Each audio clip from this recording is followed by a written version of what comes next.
এয়া লোকনাথ আলয় বাসস্থান, দক্ষিণ ঢালিগাঁও, বঙাইগাঁও জিলাৰ।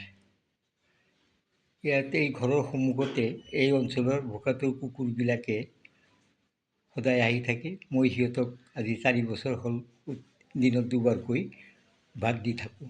সিহঁতে খাই লৈ ইয়াৰ পৰা গুচি যায়। ৰাতিপুৱা দুপৰীয়া 1 বজা আৰু সন্ধিয়া 5 বজাৰ পৰা ইহঁতে আহে আৰু খায়। সিহঁতক পেট ভৰে প্ৰতিবাৰে ভাত দিয়া হয়। এই মোৰ আনন্দ। যিসকলে এই ভিডিঅ'টো দেখিব তেওঁলোকলৈ মোৰ নমস্কাৰ ৰ'ল। তেওঁলোকে যেন মোৰ নমস্কাৰ গ্ৰহণ কৰে আৰু মোক আশীৰ্বাদ যেন কৰে, যাতে মই এনেকৈ সদায় সিহঁতক খুৱাই থাকিব পাৰোঁ। এই মোৰ ক'বলগীয়া।